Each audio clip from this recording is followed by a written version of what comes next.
হিন্দু ধর্মে সারা বছর নানা ধরনের ব্রত বা অনুষ্ঠান করা হয়ে থাকে। ধর্মীয় জীবনে এইসব ব্রত বা পূজার গুরুত্ব অপরিসীম। নমস্কার বন্ধুরা, সম্পূর্ণ আসমা চ্যানেলে আরেকটি নতুন ভিডিও সবাইকে স্বাগত। ভিডিওটি ভালো লাগলে চ্যানেলটি সাবস্ক্রাইব করে পাশে থাকবেন আর অবশ্যই শেয়ার করে দেবেন। হিন্দু ক্যালেন্ডারের সবচেয়ে গুরুত্বপূর্ণ দিনগুলির মধ্যে একটি হলো পটপূর্ণিমা ব্রত। এই দিনে বিবাহিত মহিলারা তাদের স্বামীদের মঙ্গল কামনা এবং দীর্ঘায়ু কামনা করে পটপূর্ণিমা ব্রত পালন করেন।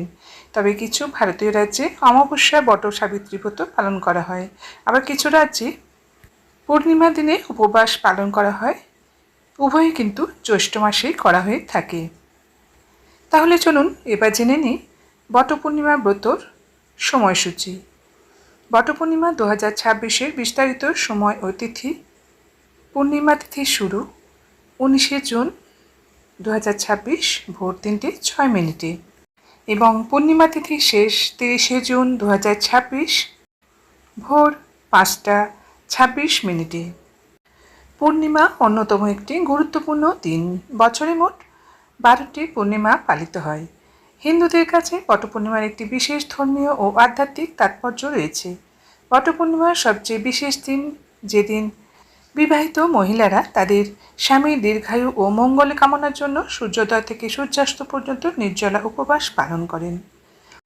অবিবাহিত মহিলারাও কাঙ্ক্ষিত স্বামী পাওয়ার জন্য এই উপবাস পালন করতে পারেন। তারা বটবৃক্ষের পূজা করেন। ধর্মীয় বিশ্বাস অনুযায়ী জ্যৈষ্ঠ পূর্ণিমায় ভগবান বিষ্ণু ও দেবী লক্ষ্মীর পূজা করলে জীবনের সমস্ত দুঃখ কষ্ট দূর হয়। মানসিক প্রশান্তি লাভ এবং আধ্যাত্মিক উন্নয়নের জন্য এই দিনটি একটি বিশেষ গুরুত্বপূর্ণ দিন হিসেবে বিবেচিত হয়। এই দিনে সত্যনারায়ণ কথা শ্রবণ করা এবং এর পাঠের আয়োজন করা অত্যন্ত তাৎপর্যপূর্ণ বলে মনে করা হয়। বিশ্বাস করা হয় যে ভক্তি ও নিষ্ঠার সাথে সত্যনারায়ণ কথা পালন করলে গৃহে সুখ ও সমৃদ্ধি আসে। জ্যৈষ্ঠ পূর্ণিমার দিনটি চাঁদের পূর্ণ শক্তিতে উদ্ভাসিত থাকে, তাই এই দিনে ধ্যান, মন্ত্র জপ এবং ধর্মীয় শাস্ত্র পাঠ করলে মানসিক শান্তি ও আধ্যাত্মিক তৃপ্তি লাভ করা যায়। জ্যৈষ্ঠ পূর্ণিমা দানের গুরুত্ব। সনাতন ধর্মে দানকে পরম পুণ্যকর্ম হিসেবে গণ্য করা হয়। পূর্ণিমার দিনে দান করা বিশেষ পুণ্যদায়ক বলে বিবেচিত হয়। ধর্মীয় শাস্ত্র অনুসারে এই দিনে নিঃস্ব, অসহায়, দরিদ্র ও অভাবী মানুষদের সহায়তা করলে ভগবান বিষ্ণু ও শ্রীলক্ষ্মীর কৃপা লাভ করা যায়। এই দিন কোন কোন জিনিস দান করা শুভ? জ্যৈষ্ঠ পূর্ণিমার দিন অন্ন ও শস্য দান করা অত্যন্ত শুভ বলে মনে করা হয়। গ্রীষ্মকালে তৃষ্ণার্ত ও অভাবী মানুষকে শীতল জল দান করানো মহৎ পুণ্যের কাজ হিসাবে গণ্য করা হয়। বটপূর্ণিমা ব্রতকথা। কিংবদন্তি অনুসারে এক রাজা ছিলেন, তার নাম ছিল হর্ষপতি। তিনি এবং তার রানী নিঃসন্তান ছিলেন। একটি ঋষির নির্দেশে তারা সূর্যদেব সাবিত্রীর সম্মানে একটি পূজা করেছিলেন। ভক্তিতে সন্তুষ্ট হয়ে দেবতা তাদের একটি কন্যা সন্তানের আশীর্বাদ করেছিলেন, দেবতার সম্মানে, যার নাম রাখা হয়েছিল সাবিত্রী।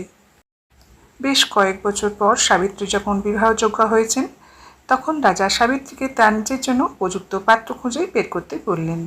নির্বাসিত অন্ধ রাজা দুম্মত সেনের পুত্র সত্যবানের সাথে তার দেখা হয়। যখন সে তার পিতাকে তার সিদ্ধান্তের কথা জানালো, তখন নারদ মুনি ভবিষ্যদ্বাণী করেছিলেন যে সত্যবান 1 বছরের মধ্যে মারা যাবেন।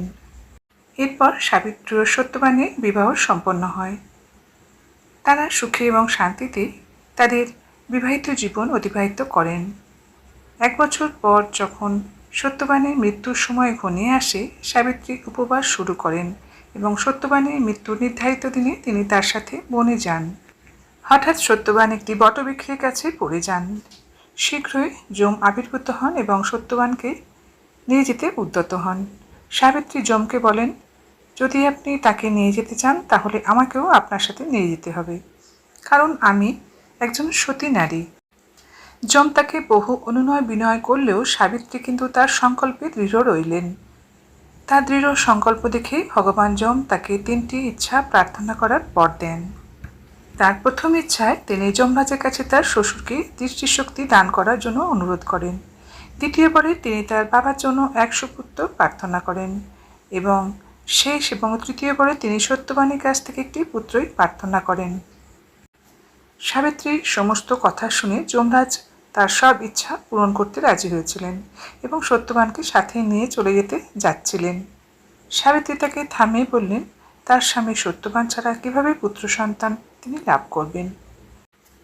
তখন যম তার নিজের দেওয়া কথার ফাঁদে আটকে পড়লেন এবং তাই তাকে সত্যবানের জীবন ফিরিয়ে দিতে হলো। এবং সেই দিন থেকে লক্ষ লক্ষ হিন্দু বিবাহিত মহিলা তাদের স্বামীর দীর্ঘায়ু কামনা করে বটসাবিত্রী ব্রত পালন করা শুরু করেন। দক্ষিণ ভারতের রাজ্যে যারা জ্যৈষ্ঠ পূর্ণিমা বা পূর্ণিমার দিনে তাদের উপবাস পালন করেন, উত্তর ভারতের রাজ্যে যারা জ্যৈষ্ঠ অমাবস্যা বা অন্ধকার চাঁদের দিনে এই উপবাস পালন করে থাকেন। ভিডিওটি আজ এখানেই শেষ করছি। ভালো থাকবেন। সমাপ্ত। ধন্যবাদ।